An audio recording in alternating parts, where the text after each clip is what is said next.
Donc je voulais dire finalement que Messali, il avait, pendant la première période, c'est-à-dire quand il a créé l'Étoile nord-africaine et quand il a créé le PPA, il pensait en définitive que le gouvernement français allait aider l'Algérie à réaliser le programme de l'Étoile nord-africaine, puisqu'il y avait la gauche socialiste qui le soutenait, etc. Et finalement, quand il y a eu le congrès de mars 1945 des AML, où Messali a été plébiscité comme chef national, et surtout, la résolution générale a été les thèses du PPA, c'est-à-dire en définitive les délégués élus d'un parti légal se sont réunis à Alger dans une conférence légale en pleine guerre d'Algérie, en pleine guerre de la Deuxième Guerre mondiale, c'est-à-dire en mars 1945, à un moment où l'armée d'Afrique avait été engagée en Tunisie, en Sicile, en Italie, et elle se préparait à libérer la France. C'est dans ces conditions-là que les délégués élus d'une organisation légale ont plébiscité finalement, comme les Français l'ont fait pour la constituante de 1789,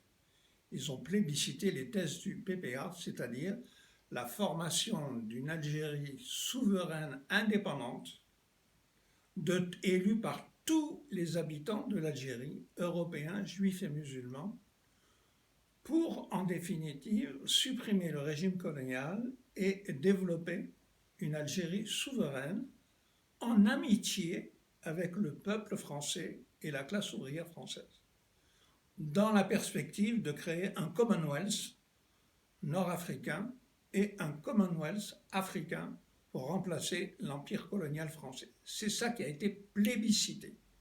Donc la nation algérienne a été légalement créée au congrès de mars 1945, comme la nation française a été créée par la constituante française en 1789. Ça, c'est très important. Et à partir du moment où le GPRF du général de Gaulle a écrasé le mouvement algérien du PPA en déportant Messali, etc. Messali, quand il est revenu d'exil, il est revenu d'abord à Paris, chez Brahim Maïza, et il a renoué les liens avec finalement la gauche socialiste, révolutionnaire, traditionnelle. Mais ensuite, il a tiré les leçons. C'est-à-dire, quand il arrive en 1946 à Alger, il va créer, d'abord il va rencontrer bien sûr, il avait été coupé de l'Algérie depuis quelque temps, il voit une nouvelle génération qui arrive, là il est avec Brahim Maïza et avec Filali, et il va créer donc le MTLD. Qu'est-ce qu'il pense? Il pense que d'une part, il faut continuer à participer à la vie électorale et politique, donc le MTLD. Mais deuxièmement, il pense que la période, il a tiré le bilan, c'est-à-dire qu'il va falloir finalement se lancer dans une opération révolutionnaire. Et donc, à ce moment-là, il crée le PPA clandestin, qui est raccroché, le PPA clandestin, par Filali à Messali. Il ne faut pas oublier l'importance de Filali. Filali, c'est celui qui a été co-fondateur du PPA en mars 1945. C'est lui qui a implanté le PPA et qui dirigeait le PPA en Algérie pendant la période de 1948 jusqu'au moment où il est arrêté, mais enfin, c'est lui qui dirige le PPA. C'est ensuite lui qui réorganise la Fédération de France et qui va être responsable du comité de salut public qui se fait quand il y a la crise du MTLD. C'est lui qui organise le congrès de la Soumam, le congrès d'ORNU, pardon. Le congrès d'ORNU, c'est sous la responsabilité politique et organisationnelle de Filali. Et c'est Filali qui va au Caire, en définitive, pour expliquer à la délégation extérieure qu'on va rentrer dans la révolution. Alors, ce qui est important, c'est que les autorités françaises ont parfaitement compris ce qu'était le congrès d'ORNU. Et quand les délégués élus par le Congrès d'ONU, ils ont eu la résolution aussi générale, quand les délégués élus ont été statutairement, comme d'habitude, rencontrer le chef national, c'est-à-dire Messali Hadj. À partir de ce moment-là, il y a une espèce de cabinet de guerre qui se met en place et on déporte Messali. Il était à Niort, on le déporte finalement, Sable d'Olonne, pour le couper. Et ce qui est important, c'est qu'à partir de ce moment-là, c'est-à-dire là il y a des manifestations dans toute la France et dans toute l'Algérie pour la libération de Messali Hadj. Personne ne parle. Mais on sait qu'à Alger, par exemple, le 28 octobre 1954, il y a eu une manifestation de masse à Alger pour demander la libération de Messali Hadj. Et si on lit la presse coloniale d'Algérie, qu'on peut se procurer facilement, on s'aperçoit que le 30 et 31 octobre 1954, pratiquement dans toutes les villes d'Algérie, il y a des manifestations pour la libération de Messali Hadj. Alors la question qui se pose, c'est comment l'Algérie, qui est messaliste au 31 octobre, elle est FLN le 1er novembre. Ça, c'est la première chose. Mais mieux que ça, quand on dépouille la presse algérienne, et en particulier le journal d'Alger, qui est le journal de Jacques Chevalier, et Jacques Chevalier, à l'époque, est secrétaire d'État du gouvernement Mendès France. Quand on lit le 2 novembre, 3, 4, etc., pendant 5 jours, la presse d'Alger, il y a une série d'articles de Georges Léva, qui est le complot du PPA. Et quand on lit ces articles, on s'aperçoit que finalement, pour eux, alors ils sont bien informés, hein, c'est les services intérieurs, que c'est Messali qui est le responsable de l'insurrection du 1er novembre. Et ils vont développer ça pendant plusieurs jours. Et pourquoi ils ont dit ça? C'est pour arriver à interdire le MTLD le 5 novembre. Mais pendant cette période-là, ce qui est intéressant, c'est ça, c'est 2 événements. 31 octobre, tout le monde est messaliste. 1er novembre, tout le monde est FLN. Ah, mais pour les autorités, c'est pas comme ça. C'est la même chose pour Ben Boulaïd. Alors on dit oui, Ben Boulaïd, il faisait partie des 6, etc., etc. Non, Ben Boulaïd, premièrement, quand il a voulu, il a tiré lui aussi les leçons, et quand il est responsable de l'os, à la demande de Messali au 2e congrès de 1953, Messali a demandé une chose. Il était en désaccord total avec les thèses de Ben Kheda. Il a dit une seule chose, on rétablit l'os sous la responsabilité de Ben Boulaïd. Et ça a été accepté, c'est le compromis qui a été fait. Donc Ben Boulaïd était à l'os. Ça veut dire qu'il était aussi au comité central du MTLD. Il y a été à plusieurs reprises et il était en désaccord. Donc il a demandé à Chiani Bachir de le remplacer. Et lui, à partir de ce moment-là, il pense à une chose, c'est-à-dire préparer la révolution. Et il s'organise pour ça. Donc après, il va finalement rencontrer, il va au Caire, il va rencontrer finalement pour demander si Nasser était prêt à soutenir, ou la Ligue arabe prêt à soutenir un soulèvement. Mais uniquement ça. Il ne demandait pas l'aide diplomatique, ni politique, ni rien. Il demandait s'il y aurait un soutien au cas de la Ligue arabe au cas où il y a un déclenchement d'insurrection. Et puis quand il y a le congrès alors il se réunit avec Boudiaf, mais pour une seule raison. C'est que Boudiaf lui dit, qui était un ancien de l'os du Constantinois, donc sous la responsabilité de Ben Boulaïd, ils n'étaient pas à égalité, c'est le chef, c'est Ben Boulaïd, et il lui demande simplement est-ce que Nasser va nous soutenir militairement? Et l'accord avec Ben Boulaïd et avec Boudiaf, il porte uniquement sur ce point-là, pas sur autre chose. Donc quand Boudiaf il dit que c'est l'os, le truc, etc., c'est faux. C'est un accord typiquement, strictement militaire. Et donc à partir du moment où il y a cet accord, Ben Boulaïd, lui, il adopte le principe de la neutralité. C'est-à-dire qu'il ne va pas envoyer des délégués au congrès d'ONU. Par contre, la Kabylie, elle va envoyer des délégués. Ali Zamoum, etc., sont délégués de la Kabylie au congrès d'ONU. Et ils vont voter la résolution du Congrès d'ONU, les Kabyles. Ben Boulaïd reste en attente. Et il va voir Messali Hadj, son patron.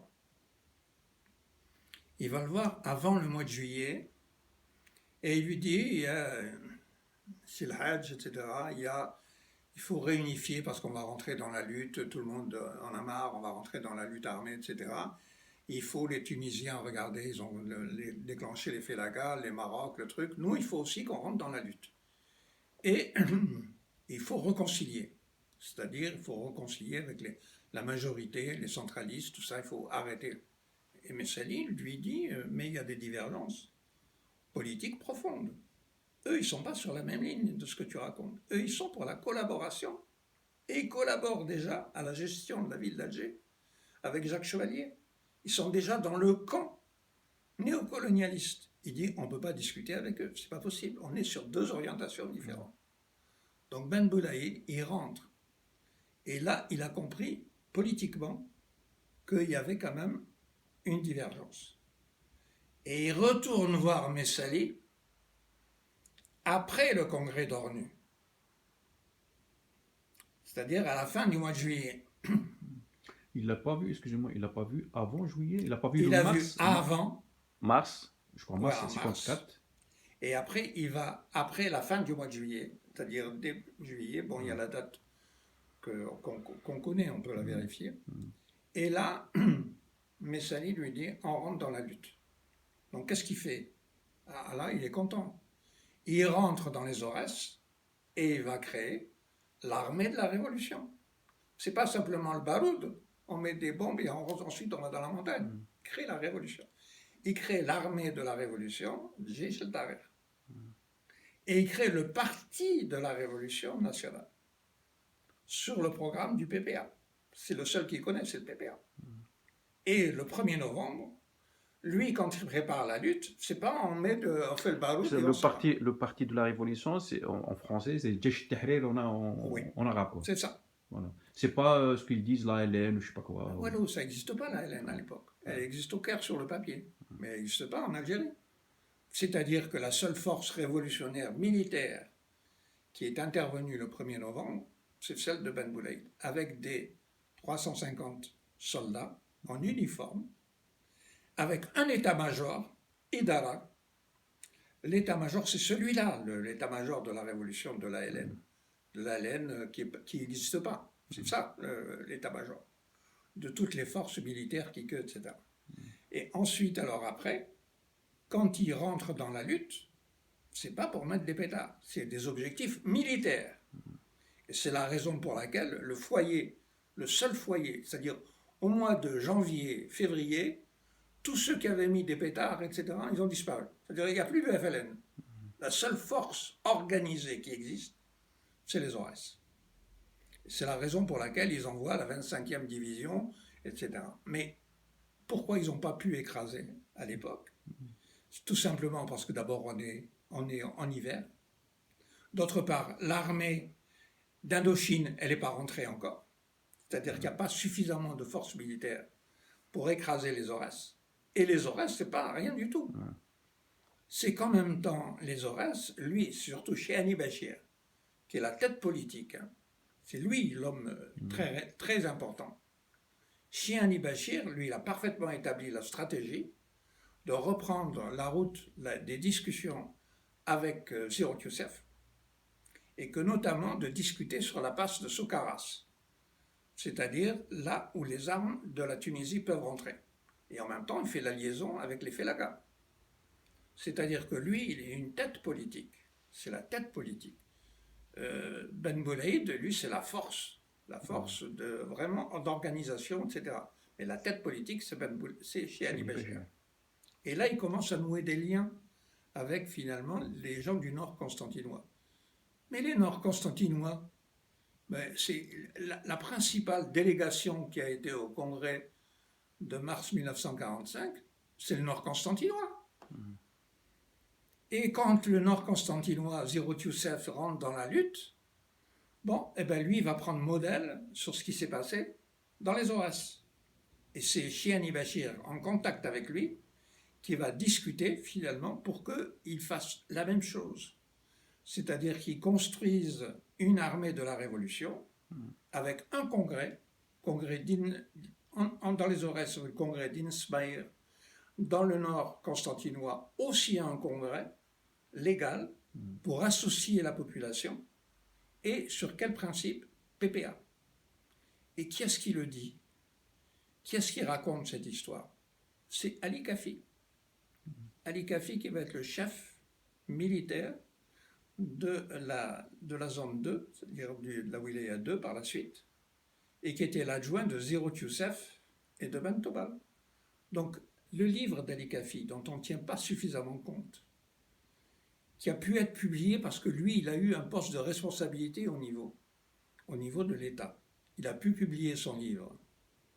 Mais le livre de Ben Tobal qui dit la même chose, il n'est pas publié. Alors, quand on lit, et j'ai la chance d'avoir les mémoires de Ben Tobal, on s'aperçoit en définitive que tout le 20 août a été organisé par la méthode de Ben Boulaïd. C'est-à-dire, c'est la tête politique qui était Chiani Bachir qui finalement a influencé Zirut Youssef, et avec ses deux adjoints qui étaient Ben Tobal et Ali Kafi. Donc, par rapport à ça, moi, ce que j'ai entendu, qu'il y avait des problèmes, enfin, pas des problèmes, tu sais, avec la jalousie entre les Chiaouis et les Constantinois, et surtout, soi-disant, lorsque Ben Boulaïd il s'est évadé de prison, il s'est évadé avec l'aide des militants du Constantinois du MNA. Oui. Donc voilà, et ça, des fois, tu confirmes ça, donc par rapport à ça. Oui, je le confirme parce que c'est Filali qui me l'a dit. Ouais. Parce que moi, j'ai travaillé avec Filali. Donc, je suis une source orale de l'évasion de Ben Boulaïd. Et pourquoi je le sais? C'est que je faisais partie du comité, quand je suis venu en France, du comité pour la libération de Ben Boulaïd. Et donc, je travaillais à l'époque avec Maître Deschézel, et qui était l'avocat de Ben Boulaïd. Et que c'est lui qui m'a informé qu'en définitive, Ben Boulaïd avait rédigé une lettre d'adhésion au MNA, une lettre directement à Messali. Que cette lettre, elle a été prise parce que Deschézel, à ce moment-là, il n'était pas à Alger, il défendait en France. Donc c'est avec Maître Stib, et Maître Stib, qui était un cateau, il l'a donné finalement aux autorités d'Alger, qui l'ont refilé à Abad Ramdan, puisqu'Abad Ramdan était en contact très étroit, en liberté totale, à Alger. Et quand il y avait des rapports de police qui disaient « Mais Abad Ramdan, comme par hasard, il a été libéré avant la fin de sa peine », mais quand on disait que Abad Ramdan, il rencontrait tout le monde, alors que tous les messalistes, ils étaient en prison, mais tous les rapports de police, et j'en ai quelques-uns, les rapports de police qui disaient « Ah non, on ne touche pas à Abad Ramdan ». Pourquoi? Parce qu'il y avait des rapports réguliers entre Ferhat Abbas et d'autre part Soustelle, et qui ont dit « L'homme de la situation, pour nous, qui nous intéresse, c'est Abad Ramdan ». Parce que premièrement, c'est un Kabyle, donc il va faire la peau aux Arabes du Caire, et d'autre part, c'est un anti-messaliste complet. Il va faire ce que nous, on ne pouvait pas faire par la politique, par le truc, lui va le faire par les armes. Il va exterminer les messalistes. Donc lui, il est intéressant. Donc il faut le laisser en paix. C'est comme ça que toute l'année 55, etc., il a pu, Abad Ramdan, il a été tout à fait, il a pu organiser, à la veille du congrès de la Soumam encore, il a pu organiser toutes les réunions avec l'UGTA, avec le syndicat des commerçants, etc., en toute quiétude, toute tranquillité. Et en même temps, le lobby FLN qu'il y avait en France, il publie ses articles, il y a des interviews en disant « c'est moi le chef du FLN », autoproclamé, on ne sait pas d'où il vient, il dit « le chef du FLN c'est moi, et moi je suis le chef de la LN ». Et j'ai désigné, en tant que président du FLN, j'ai désigné Krim Belkacem comme le chef de la LN. Ah bon, d'accord, bon, très bien. Et on va retrouver tout ça au congrès de la Soumam, ça c'est une autre histoire. Ok.